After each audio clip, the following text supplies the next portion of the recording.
Hey everybody, what's going on? Welcome back to another episode of the Contractor Weekly. I think this is episode 14 or 15, something like that. Not quite sure, but my name is Armando J. Cox. I am a roofing company owner here in Denver, Colorado, and I am also the owner of a boutique-style video marketing agency. I work with a small group of clients who, hire me to create content for them, and I've been doing it for about a year now, a little over a year actually, and I really enjoy it. I really love it. I still run my roofing company, but we've got a good team who's kind of, calling the shots over there for the most part. Although if you need a roof, make sure you let me know. So today we have a very special guest. His name is Reggie Brock.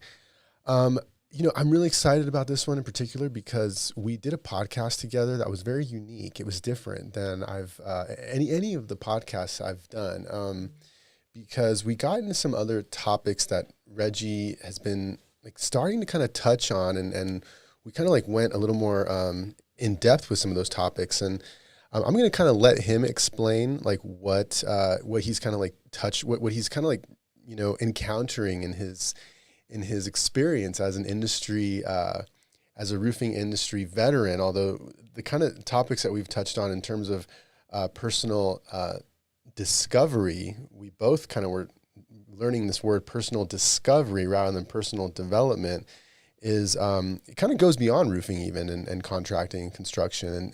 So I'm really excited to bring him on. I do want to do a quick shout out to our sponsors because they're the ones that make this happen. We're running the show through the end of, I'm committed to the end of November at this point. I'd like to go through the end of December. If I can get a couple more sponsors to get things going through the end of December, that'd be awesome. So if you're interested in sponsoring, you be up on the screen here. Let me know. Please reach out and I will, we can talk about what that looks like. I do want to, do a shout out to our current sponsors, VPA Claims Adjusting, Velocity Public Adjustings, Jack Hanks. If you need help with a large loss, and you're not quite sure where to go, experience matters. That's Jack Hanks' slogan, and reach out to him. He's a really good guy. I've hung out with him, a few times over at conferences and stuff, and he can help you out with some of that. The next sponsor is the Roofing Academy. That's Randy Brothers' consulting company, and he helps roofing owners systematize their business, helps them get he has strategic plans. He has a whole online university for how to systematize your business, and he's an awesome guy. So reach out to Randy Brothers. Word on the street, he's got something cooking for January. So he hasn't told me much yet. So I'm going to learn more about that. Hopefully we'll be doing some video for him. Roofers Helping Roofers. And so that is Jonathan Sherwood is the president of Roofers Helping Roofers. Roofing Helping Roofers is just a way for him to sort of give back. He can't take every job that kind of comes his way. So he just does his best to help out, get people on the right direction. And and if it is a job he can help out with, he's happy to help if it makes sense. So reach out to Jonathan Sherwood, president of Roofers Helping Roofers. And we also have the Commercial Roofing Academy. So Commercial Roofing Academy focuses strictly on getting your company to become a commercial roofing contractor. So if you've been thinking about taking your residential contracting company to commercial, or you're doing some commercial and you want to kind of take it to the next level, reach out to the Commercial Roofing Academy. They've got an online university. They have coaches that are available for you to talk to on a personal level. It's pretty awesome, actually. And they have a class coming out the end of this month. So in Denver. So if you're thinking about doing something like that, getting some consulting and getting kind of prepared for next year, highly recommend reaching out Commercial Roofing Academy. And finally, one nonprofit that's close to my heart is Roofers in Recovery. So Roofers in Recovery is a group that, helps people who are struggling with addiction, and it's personal to my heart because I have struggled with addiction in my past, and I damn near died from addiction. So I had a pretty major problem with alcohol abuse, actually. It was primarily my problem. And I have experimented with drugs as well, but alcohol abuse was my issue. And so, I went and had to get help, overcome all of that. And, I'm grateful to be 19 years sober.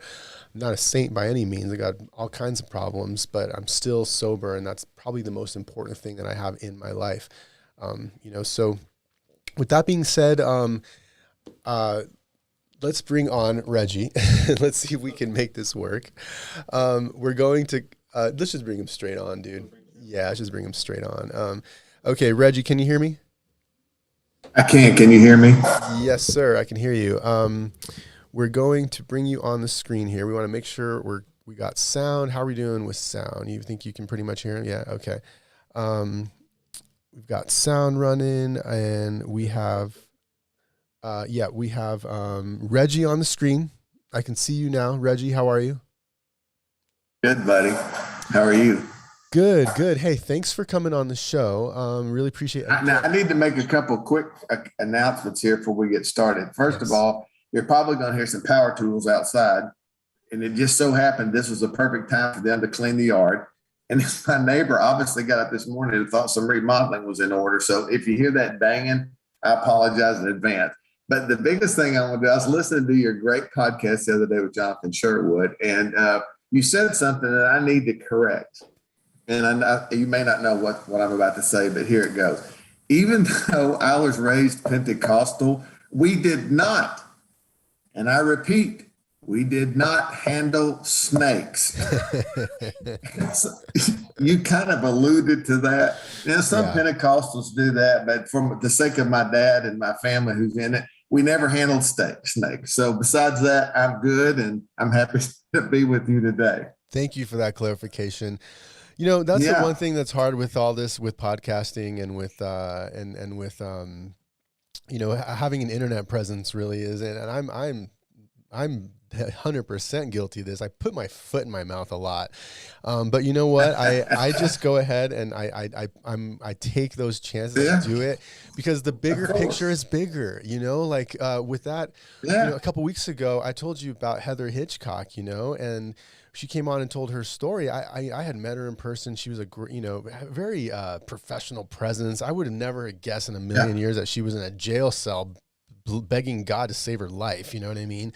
So it's pretty incredible to hear people's story and how they get over these enormous hurdles and become these people you see today, which are like, these like productive members of society. And if the worst thing I'm accused of in my life is handling snakes as a Pentecostal, things are going to be good. So it wasn't a big deal to me at all. But I went to RoofCon this past week, going to Roofers in Recovery golf tournament this next week, and I've had two guys come up to me and say, "How big were them snakes?" So I just wanted to make for sure that everybody realized I do not handle snakes. I kill them quick as I see them. How about that? Well, Reggie, let's jump into this talk. Really, I don't know that it's necessarily an interview, because we already kind of did an interview. I kind of want to get into this talk, and part of it, what I find interesting about, I'm good at small talk, not a problem there. I'm good at small talk, and I enjoy small talk, but I really love the kind of the bigger topics, what do you want to do with your life? What's your religious background? What those kind of topics really kind of, and without, doing it in a way that's respectful to people, I think is important. Sure. And so, let's get a little bit into your background as far as like kind of growing up, because you did have a very religious background. Is that right? Absolutely. My dad was a pastor in an Assembly of God church my whole life. And I've been steeped in religion and denominations for many, many years. Now, I don't feel religious now, and I don't absolutely feel denominational now, because I've made a bunch of shifts in my life that don't include those parts of my past. It was a huge piece of my early development. Can you just tell us one memory of your dad, like when growing up, that might have impacted you? Because you watched him preach on the pulpit, I want to say probably hundreds of times, right? Yeah, probably more than that. The thing about my dad, the greatest memory I have of him is that what you saw behind the pulpit is what I saw at home. There was no two different people and personalities. The people, when my dad was a great communicator in and out of the pulpit. My dad loved people in and out of the pulpit. My dad had a working knowledge of the scripture in and out of the pulpit. It wasn't a show. It wasn't some put on. It was a life he lived. And the authenticness of his life in and out of his profession is the most memorable thing in my life. My dad's 87 years old now. And if you saw him today, it would be the same guy that I have seen my whole life growing up. And if I, as a father, can ever grasp that with my son, I mean, my life's been worth living. I mean, he was a great preacher, no doubt about it. I mean, he was a fantastic communicator and still is. But the fact of the matter is he was a better dad. And so he, a lot of times people put on in front of a crowd and then they become their real selves when the crowd's gone. That was not my dad. And so I can tell you messages he's preached. My dad was very homiletically and hermeneutically sound. And anybody who's been around Bible studies and colleges and studied that will understand what those mean. But I mean, he could dissect the scripture. He was a great communicator. My dad used to preach messages that, had 3 points and, they generally all had the same first letter in them. And I can remember stuff my whole life growing up. But the fact of the matter is his genuineness is what kept me balanced in my life, regardless of him being in the pulpit or out. That would be my greatest memory. And you sort of started to follow in his footsteps through all of that, right? You kind of started to you went to, did you go to? Well, your parents together though your whole upbringing. I know. No, I think, no. Okay. At 16, my mother left our family, and very traumatic, very difficult challenge for my sister, myself, and my dad, and I'm sure for my mother as well. But I mean, it just set a course of motion in my life that I was recalling yesterday as my wife and I were walking last night, that forever stayed with me. I mean, at 16 years old, it just shook me in a way that I have never since even been, rattled as bad, And so, but yeah, when I was 16, they split up. I went on to go to, I played football in college at Evangel College. I think they now call it Evangel University, and played there for 4 years. And I studied for the ministry, right? And so I'm 12 hours short still of graduating in biblical studies. But I mean, that's my foundation. So you take the coupling of watching my dad, who was just a master communicator, and then starting to digest the scriptures myself, plus the knowledge that he imparted to me, I thought that was the right path for me. And so I left. I went on the evangelistic field. I started preaching in churches all across the country, and got married my first time. And, after 5 years, it just wasn't working for either of us. And we divorced. And so when I divorced in the denomination that we were in, if you divorce, you need to find a new career. We divorced, and I did find a new career. And so, I followed in his footsteps, and I enjoyed that part of my life because, I always have a heart to help. And that gave me an opportunity to really dive into people's lives at a different level than I had experienced before. And it's something I don't ever want to, I'm not ever wanting to, regret. But it was a part of my life. For that, I'm thankful.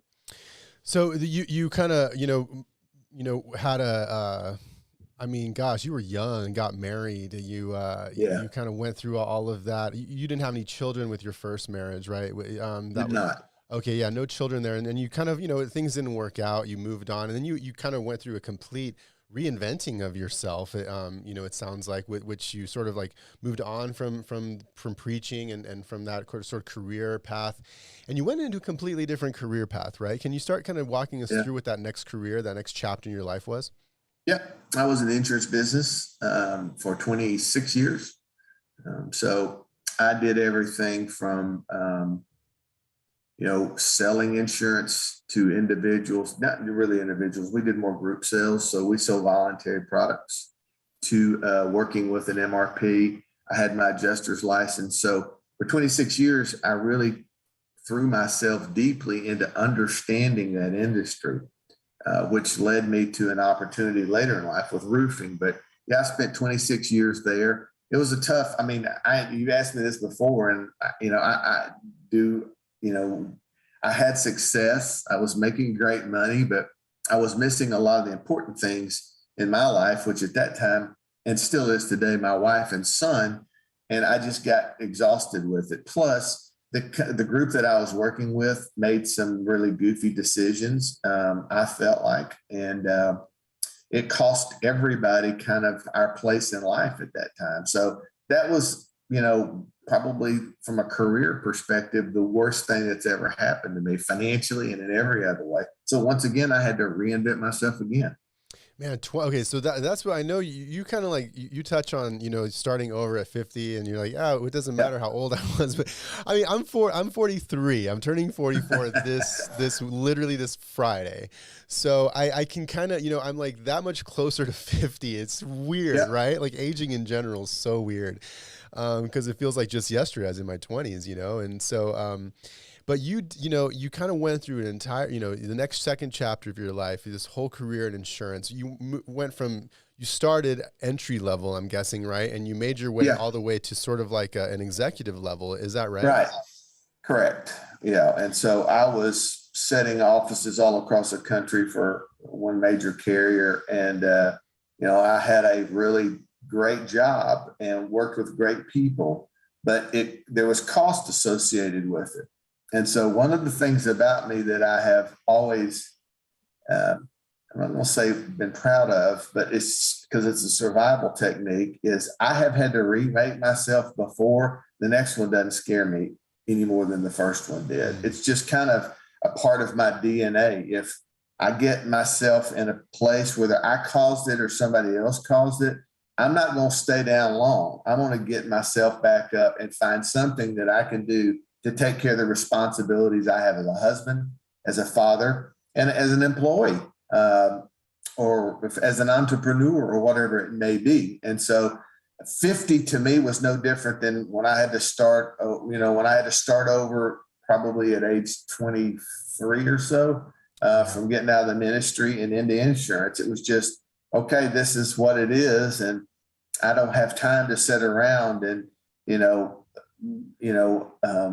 kind of coddle myself. I have to get back up and get going. Yeah, and so when this happened at 50, it was just kind of the next natural step for me. Well, and I'm sure you went through, some sort of emotional up and downs during that process, right? Like you probably had some pretty bad days, and then you had to pick yourself up. But it sounds like what you're saying is you did sort of like stay consistent with like that thing that you said before that you told where you kind of had this thing in your mind that like, look, if I'm still breathing, I'm still fighting, right? It's something like that. Is that, am I saying that right? Yeah. Yeah. One of the things that my wife and my son, probably and most of my family would say is, they never always trusted my judgment. But what they absolutely knew is they would never find me stopping and quitting. I was going to get back up and fight another day. Yeah. And so that's that in me. That's, and I don't think it's a warrior spirit. I don't think, I don't have a clever term for it. It's just the way I feel is even when I make a mistake, and listen, I've had other people make mistakes that affected me. Right. And it made me have to recalibrate. And so it's not always the mistakes others make that cause you to have to redo life. Sometimes it's the mistakes that I make that cause me to have to do that. But whether it was somebody else or whether it was me, I had no time to sit and examine way too deep and try to figure stuff out. I had to get up and go. And so, again, to be responsible and to maintain what dignity I had, even when I made a stupid mistake.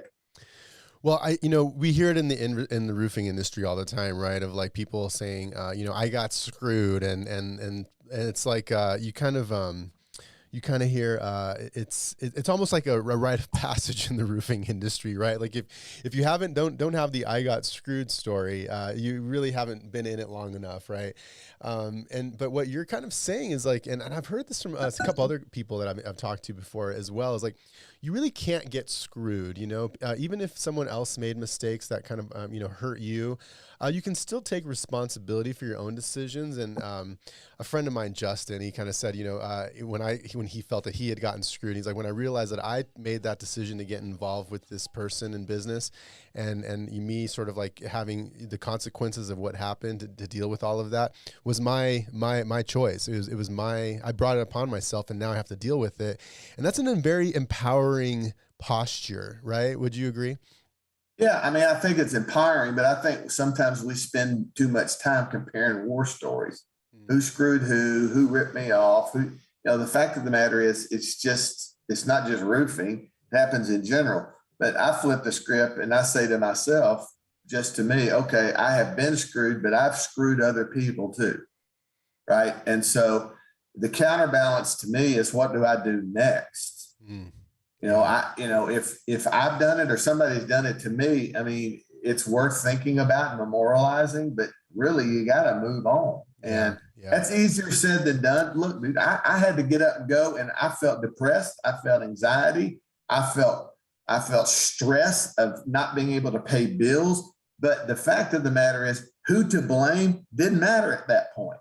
And so what I encourage people to think about constantly is less time on what's happened and more time on what you need to do to go forward.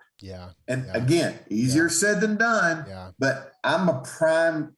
I'm the guy who you can look at and go like, he's not just talked about this or read about this. He's lived this. And if I can do this, anybody hearing this can do this. And that's the confidence as I have as I share with people across this country. It's not over until you say it's over. And once you declare death on yourself, then we can, we can just kind of give up on you. But for me, it ain't over till I say it's over. Even if I've made the mistake or somebody else has made it for me, I'm going forward. Well, let's move forward with the story too, because then, I mean, at that point, you were 50, you had literally lost everything, right? You're going through some pretty big emotional ups and downs. You're not sure where you're living in. I think you said it was in Atlanta at that time. And you lost your house, you lost your income, you damn near lost your family, struggling with marriage. And then you're like, said, you know what, we need a change and let's move to Dallas. Is that right? Yeah, and actually, my wife suggested that. After she watched the podcast, the one I did with you before, she said, as we were out, because I told you, I said, before this goes live, I want to make for sure my facts are straight. Yeah. And most of them were, right? But the fact of the matter is, she felt like that we could be around my family, which would be supportive to us in a time that we needed them. But yeah, we picked up, loaded everything into U-Hauls, and hightailed it to Texas. Wow. So, and you had family there, and your son was, how old was your son at that time? 19, something like that. He's a young guy. And so, so you go to Dallas, you're kind of like, okay, well, what now? And then tell us the story of you getting into roofing. Yeah. So, I had a guy approach me about selling drywall. You have to keep in mind, when I get in that place where I have nothing, I don't care what I have to do. If you offered me to sell pancakes on the side of the road and I can make money, that's what I'm going to do. Well, a boy came up to me and said, "Hey, have you ever sold drywall?" And I'm like, "No." And so I spent probably 2 months, 3 months just trying to make cash. And in the meantime, he worked for my nephew, who was a home builder. And so my nephew came to me and he goes, "Hey man, how's this drywall stuff going?" I'm like, "It's fine. I mean, I just sell." And he said, "You know what you ought to consider?" And I said, "No." He said, "Roofing." And I looked at him and I said, "It's not that bad yet." I love that. Right? It's not that bad yet. I'm going to make a t-shirt about it that says that. Yeah, it's not got that bad yet. And he started telling me what kind of money that these guys were making. And literally, I said yes that day, and probably within a week, guy I mentioned on your show before, Brandon Smythe, Ken Elliott Roofing, dear friend of mine today, gave me a shot. We got in a truck, went down to San Antonio, and I started selling roofs door to door. So, I mean, literally, I did everything that I mean, from the ground up with roofing. And I learned a lot about it and got pretty proficient in it. And then people started calling me going like, hey, man, can you come over and help us? Did some consulting. Went to work for an MRP, which we discussed the last time. Reggie, real quick, when you got into roofing, that I'm sure you bought all the really expensive training, and you probably sat and watched a bunch of videos and took quizzes and probably learned the whole business just doing all of that. I'm sure you did that, right? That was exactly your training program? not. Exactly not. So my training was Brandon got me in a truck and said, this storm's hit. We got to get going while the getting's good. And I'll train you as we ride in my truck. Nice. And so he did that, took me up on 4 roofs and said, now you need to go do this. And I went and did it. And so, wow. Yeah, he jokes about this all the time with me, but if I've got flaws, it's his fault in roofing. So, wow. So you did that for a couple of years, and then you kind of got back on your feet again, thanks to roofing. I mean, roofing does get a bad rap, and including from me. I've been doing it 10 years and I get tired of it too, dealing with, this gutter's not exactly straight, or, the water's not doing this or whatever, but but the God's honest truth is that roofing has provided, a good, life for my family, and so I need to be, grateful for that.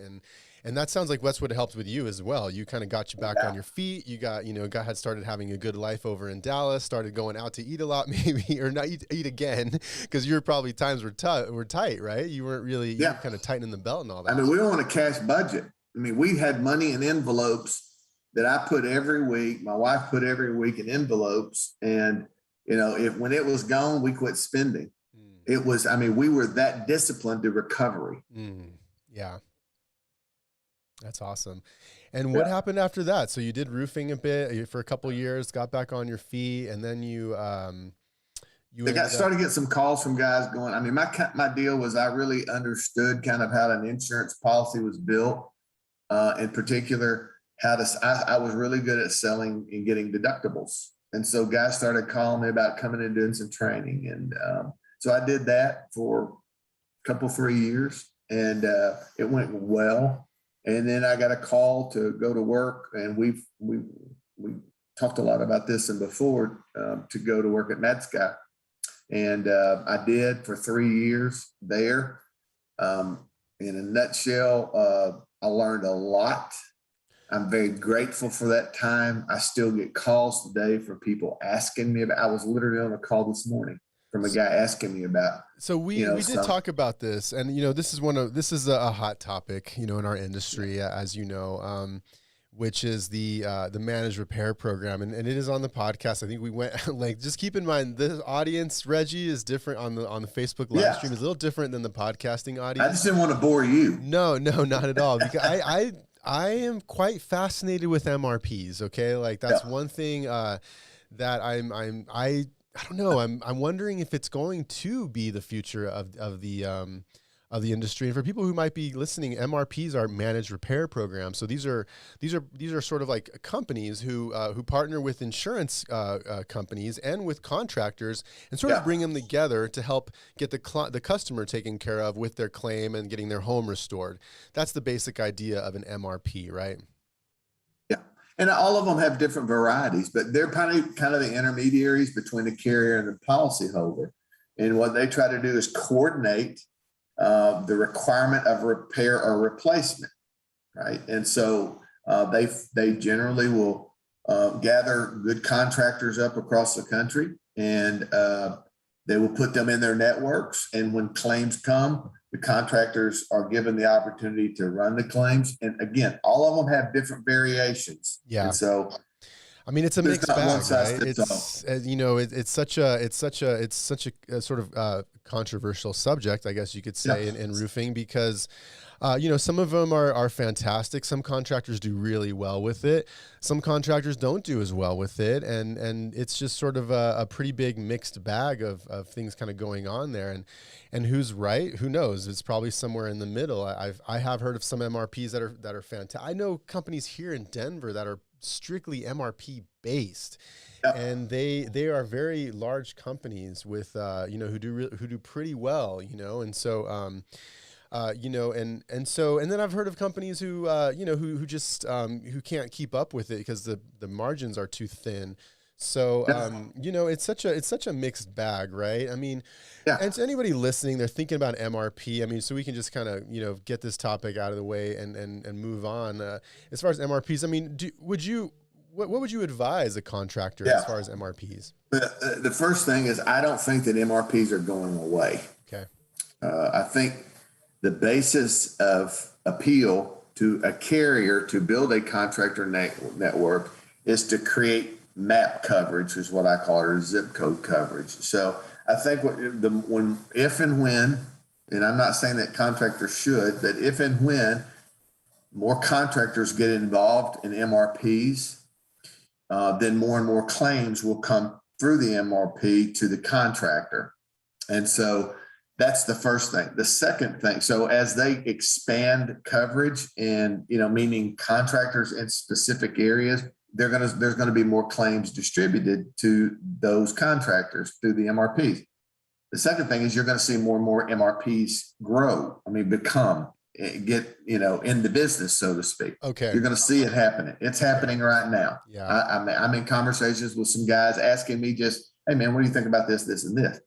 And I think the third thing and most important thing is when you're looking at an MRP, you need to match up what they're asking with your core competencies as a company. And for example, there's some MRPs, and the other term is used as third-party administrators or TPAs. They're basically the same thing. MRPs are usually more specific to a trade, like roofing, exterior, some fire, some water. Anyway, but you just really need to look at what you do well as a contractor and stay away from asks that you don't perform well. For example, if you're a roofer and you don't want to mess with interior and you think, I might try it, that's a mistake to me. Trying to do new services is kind of difficult, in my opinion. Okay. So take what you do, match it up with the request of the MRP, and if it works, it works. And finally, I would say this. I think it's a hard ask to find a contractor who builds their entire business around that model, working just MRPs. Again, my take. I know you know guys. I know guys that's all they do. Yeah. And they're successful at it. Yeah. But at the end of the day, from a general perspective, I don't think that's good practice. Thank you for that advice, Reggie. And I want to ask you, I'm just curious, your opinion as sort of, because you have so much knowledge about it, the perfect MRP. What would the perfect MRP look like in your opinion? To this is a roofing industry. So to a roofing contractor who does some exterior, I'm kind of asking a bit for my own because my company does roofing primarily, and we do some exteriors like siding, gutters, stucco, that kind of thing. But I'm curious, and there's a lot of guys like me, we're tiny, but there's a lot of people out there who do that kind of thing. What does the perfect MRP look like if you sort of invented one out of thin air today? Number one, I wouldn't, because I don't have enough money. That'd be the first thing. Okay. So I'm not getting in building MRPs, but I think again, it goes back to what I just said earlier, and I'm not trying to avoid your question. It's those are the chemistries that have to be in place for you to have success with whatever MRP you work. And so the perfect MRP is the MRP that works for your company. Exactly. Right? Okay. Gotcha. Yeah. I mean, because there are so many varieties, and there will continue to be so many varieties. Yeah. That it's really hard to go this is going to be the perfect guy, because this may not fit. Then it may be perfect for a particular type of contractor. Yeah. But and the other thing that I would leave with as far as a perfect contractor, a perfect MRP, because I've fought tooth and nail for this, and it's been a tough pill to swallow for the MRPs from me, right? So when they call me and they do and say, hey, what do you think about this, this, and this? Yeah. I am mindful constantly of two factors that I think they sometimes overlook: the contractor and the homeowner. And so I want to make for sure, if I were building an MRP, again, which I never will, I would want to have more advice and feedback coming from the contractor to build my business around. Interesting. Right? Because I think what happens right now, and this is just the way it's statistically certain, the MRPs are built to satisfy the need of the carrier, and their obligation and responsibility, and hear me when I say this, will always be to the carrier. Okay. Always. Okay. And so all the rules of engagement, all the requirements of services performed, everything is hinged point on them satisfying the carrier. And so sometimes the contractor can get trampled. Sometimes, and the fact of the matter is, when I said the homeowner policyholder earlier, is because if the contractor feels trampled, the experience to the homeowner is going to be affected. And so I would bring in the contractors closer to really the core of what I was trying to perform as an MRP and go like, guys, we don't want you as audience participants. We literally want you telling us what we have to do to make this work, not just for the carrier, but for you. Now, I just said something that's probably going to be pretty, not well taken by some of my friends who are in MRPs. But I've told them this, right? Yeah. You cannot leave the contractor out of the equation and find success in delivering an ongoing scalable MRP. You can't do it. In my opinion, Armando, is they have left the contractor kind of as afterthought, as a needed service, but not in the strategy part of development. Yeah. Wow. Yeah. That's really interesting. Yeah. Well, I think that's a lot to think about. That's complicated. Yeah.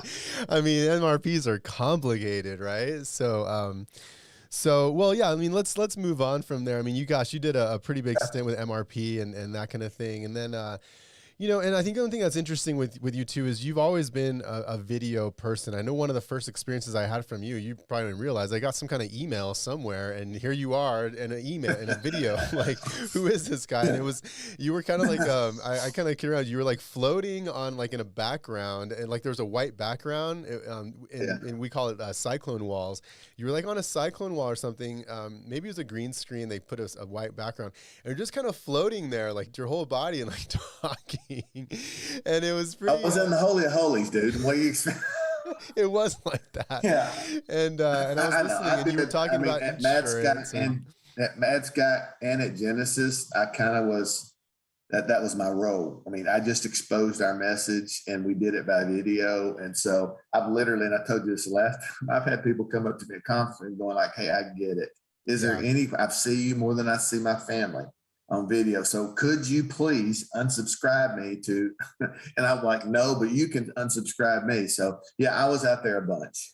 You got really good at being the face of the companies, for those things. And I think that kind of led you, sometimes I wonder, Reggie, myself, I'm like, why? I've been podcasting for like 3 years. Right. And I'm like, and I've done quite a few, and I've done all these, been involved online, and I do have a pretty good online presence. But sometimes I'm wondering, why do I keep doing this? I should just go run my business and just whatever, But there's something that I'm drawn to, this sort of like to the camera and to the having an online presence. And for you, and maybe there's something there for me that I can't even see right now, And for you, that definitely happened, right? Because due to your relationship building and your online presence, and a lot of, you sort of becoming known in the industry, that's kind of where you wound up with a pretty good job at this point, right? No, I have a great job. I mean, I work with Beacon, but I was with Greg Bloom, who is my lead at Beacon at RoofCon, and he was talking to somebody about how we had met and stuff. And he said, one of the first things that we began to see about Reggie is he was on social media so much. And we started watching and listening, because I'm going to tell you something. People can learn a lot about you, not everything, but they can learn a lot about you by watching and listening and seeing your social life from a media perspective. And so it was interesting to me when Greg said that, because I'd never been in distribution. But think about this. This is one of the greatest jobs literally in roofing, and in my opinion. Yeah. And so they started seeing my videos. I then met Michael Carver and Greg, and I spent 1.5 years, I think, in their branches, just kind of educating our branch managers and OSRs on kind of some of the things that can help contractors. And eventually, the opportunity came around finally for me to join Beacon. And so, the evolution of my social media life, which is not much now because Beacon don't need a face, especially this one, right? Yeah. To Well, I promote mean, who I they don't are, know. what they do. So I work with Beacon, right? Actually, I told you when you were here before, they bought me a trip, all expenses paid, where Beacon is treating myself and one of our sales guys to a trip to DC. I can't think. It's like the Blitz, some kind of Blitz that they Yeah, had. it And was some kind of drawing we did, wasn't it? yeah, it was a drawing. Yeah, and Yeah, we yeah, won. And so now I'm going to DC yeah. this weekend, my birthday weekend, which is kind of a nice little treat. And we're going to There the you go. suite, watching a football game. They're, treating us to a hotel and flights and all that stuff. So Beacon is awesome. Okay, I can't say enough good things about them. Really, their entire business practice. I mean, they the way they kind of like lots of communication with respect to the materials, the respect to payments. As a roofing company owner, Yeah. it's been pretty nice having that kind of communication. And so Mhm. so I mean, I can't say enough good. And then our rep is incredible. I mean, she's Yeah. always just on top of everything. And so I mean, Beacon is incredible, right? The one thing, not only with one critique I will have though, and it's not so much with Beacon, but it's with distributors in general. Is I don't know how to put this nicely, but they kind of stink at social media marketing, right? I mean, they don't. If you look at ABC's presence on social, on Instagram, they have like no Instagram presence. They have Yeah. very little Facebook presence, not much going on YouTube. In terms of that, like, and I kind of feel like it's potentially because social media marketing is relatively new. I mean, in the last it's really exploded in the last 5 years, really. And the guys running it are people running those companies are a little older in their careers. They're developed leaders, and they're kind of like, what do we do with this social media thing? Like, can we hire an agency? And I'm sure they're all just sort of scratching their heads. I mean, have you seen a little bit of that? Yeah, but I will say this: it's not because I work with Beacon, but we have a very in tune marketing department at Beacon, and if you compare us in terms of how we're presenting ourselves digitally, the tools that we're offering, and how well social media plays into that. I think if you really studied it, you would see there's a huge differentiation that separates us in that area. We have a very bright, young, aggressive marketing group that understands not just boundary but opportunity with that. And I'm very proud of what our guys do on the social marketing side. And so, I mean, they've embraced it. We've not just embraced it as a tool to reach more people, but I mean, we digitally perform we have a very robust online ordering system that we kind of led the industry in. And so our guys have been uncommonly good in our industry at getting that digital kind of adoption and awareness and participation in across our business services. So I totally get it, and you're probably right. I just want to and I don't want to critique things too much here. So I just want to point out, Beacon is at on Instagram. Beacon is at 3,240 followers. We're talking about $1 billion corporation here, right? And then we have. Let's just take one of a long-standing brand. Louis Vuitton is at 45 million followers.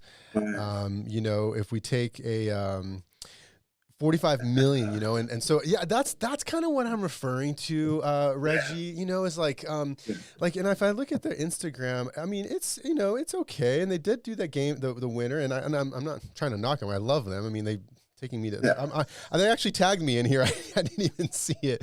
I think they tagged me. So, anyways, I just feel like there's, I don't know, they're doing some cool things for sure.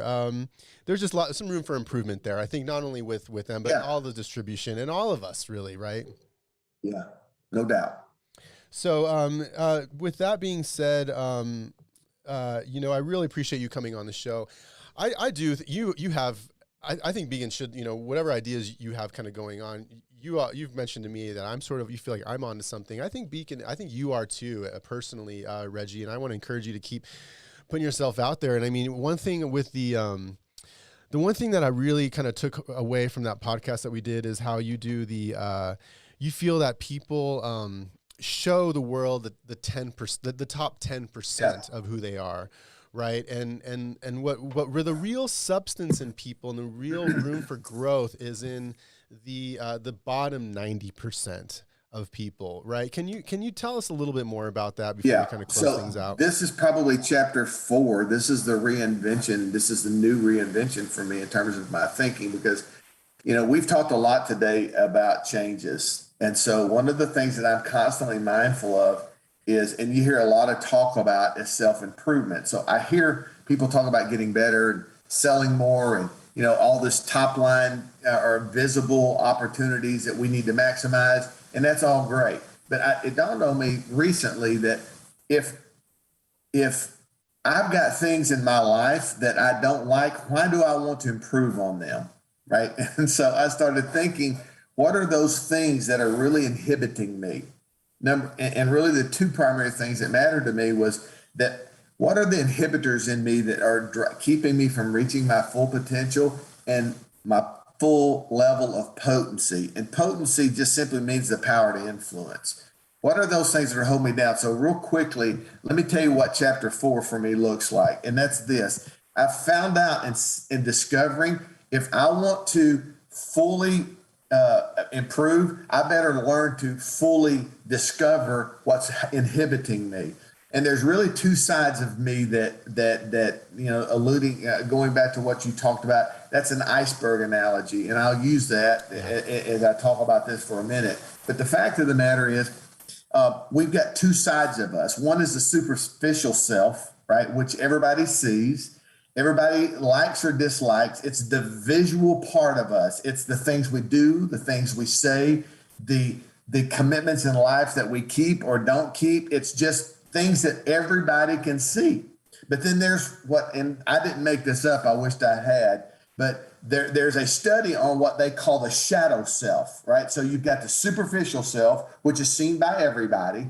And what we found out is that's less than 10%, probably 10 to 12% of who we actually are is actually seen. And so what I started realizing is I started diving in and listening to this, and I'm going to wrap this up quickly, but this shadow self is what intrigues me. Not what you see, but what you don't see. Yeah. Not what I promote and polish so that everybody is pleased with me, likes me, approves me. That's not what I'm talking about. I'm talking about the shadow self, the inside of me. And listen to this. It's the side of my personality that contains all the parts of myself that I don't want to admit having. Wow. That is powerful. Yeah. There are things in us that are inhibiting us, that are causing us not to reach potential and potency that we have stuffed down for so long, right? So that because we're insecure about them, because we're ashamed of them, because we're frustrated of those things, and therefore we repress them, we push them down, and they get deeper and deeper in our inner being, and they cause more spoil in our lives because they're eventually going to make their way out. Now watch this, and I'll close. So beneath this social mask that we all wear, that everybody sees every day, we have this hidden side, Armando, an impulsive, wounded, sad, or isolated part of us that would generally just try to ignore. And that's where, once fixed, our potential and our potency is unleashed. So what I'm telling you today is there are more people out there, and I was one of them, who have been deeply wounded, bruised, and are broken, and nobody knows about it but them when they lay their head down and sleep at night. What I'm telling you as I close right now is this. If people want true return of investment on their life, you have got to address the shadow self, these issues that we've hidden and pushed down. Hey, and look, I'm going to a Roofers in Recovery meeting on tomorrow. I'm leaving tomorrow. I'm going to spend time with these guys. And the cool thing about it is they talk openly and vulnerably about, and I heard you mention it as the show started, alcohol and drug. Look, those are two ways, but there are so many more ways that people hide and push down and deafen the noise in their life about those things that are deep within us that we've pushed, repressed, and are ashamed of and don't want to deal with. And I'm going to tell you what, Armando, that's what I'm after with people. I want to find out how I can help them grow their 10% by dealing with the 90 beneath. And I'm already starting to have opportunity to do that. And so I want to, I don't want to live my life so superficially that only thing people worry about is, hey, what's he saying? What's he doing? Where is he at? I want to know that I can grow my life for my family, my, and those friends of mine and acquaintances that I have, because I've been brave enough and courageous enough to deal with those things that I've repressed for so long. That's where true growth will happen. And with that, I'll shut up.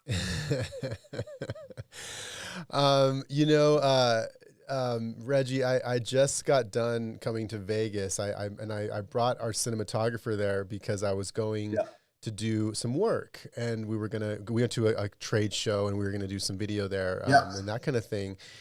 But that's my hometown. That's where I was born and raised, And so we ended up we had some time to kill. We went to my old neighborhood and started kind of shooting some video. I went to my old house where I grew up, and I started having all of these memories and all of these like traumas, really. I mean, I had some good things. I had a lot of good stuff too. I mean, but like the traumas are really kind of what I find kind of interesting personally. And so we ended up like taking the whole day. We ditched work and we just shot video all day. And I put together a really nice, myself and our cinematographer, he's also a filmmaker. He's literally in LA. He just got his film accepted to a festival there. And we crafted this video, right now it's 27 minutes of very raw, like kind of the stuff that you're talking about. And we're still kind of fine tuning it. I'm going to be releasing it fairly soon, but I don't know. I want you to think about that because, that doing some sort of like documentary-esque type video with different people involved could be something really interesting to kind of like really unpack more of the ideas that we have going on, and see, that's the kind of stuff that like, I know that's risky for like, large corporations to get involved with because, they're very protective of the brand, and they should be, however, that's the kind of stuff that like people want to see. They don't want to see really nice ads anymore. They don't want to see high quality, like super Bowl style ads. They want to see stuff that they can connect with. And when they're seeing it, then they're like, oh, wait, what was that right there? A logo? What logo was that? And then they start, you get that exposure that way. So, but anyways, Reggie, hey, thank you so much for sharing your story on the show again today. This is a really great episode. I was really excited to do it. We unpacked it all. And there's so much more to really unpack, I feel like. So we'll continue to stay connected. I can't wait. We're going to keep following you. Can't wait to see what else you have coming out, in the future and that kind of thing. And so, I feel like after the second interview, this talk at least, I feel like I know your wife a little bit better. Tell her I said hello. And we will, we'll see you over at the next conference. We'll see you, around online on the internet. And thank you again, Reggie. Thank you so much for having me. Have a great day. Okay, you too. That is our show today, guys. I want to, gosh, I don't know. It's a lot to process. I'm literally, Reggie's got me thinking about my life again, so I want to just, do one more shout out to our sponsors, Velocity Public Adjusting. We also have, that's Jack Hanks, the Roofing Academy, Randy Brothers, Roofers Helping Roofers, Jonathan Sherwood, also the Roofing Academy. They have a host of coaches, and the Commercial Roofing Academy. If you're looking to get from residential to commercial, you want to go to that next level, which is huge opportunity, right? Like reach out to the Commercial Roofing Academy. Let them kind of like walk you through it. They have an online academy. They have like, retreats that they invite you to come and visit. And then you get access to them on a personal level, make phone calls to these guys, and it's pretty amazing, a resource there. And finally, Roofers in Recovery, so if you are struggling with addiction, please reach out to Roofers in Recovery. There's meetings every, I believe it's Thursday at 8 p.m. online virtual meetings. I'm still very upset about this, but I just lost a friend of mine to addiction, and I'm kind of dealing with that over the last week. and it's been very, very tough. So, I think Roofers and Recoveries is literally saving lives, and so I just want to encourage you, if you are struggling with that, please reach out, see if there's something that can be, if they can help you out in some way, or even, there's plenty of resources out there. You can reach out and see if you can get some help with that. So that's going to end our show today, guys. Thank you again so much for listening. I look forward to seeing our next episode. I already have a guest lined up, ready to go. I can't wait to interview her, and we will see you next week.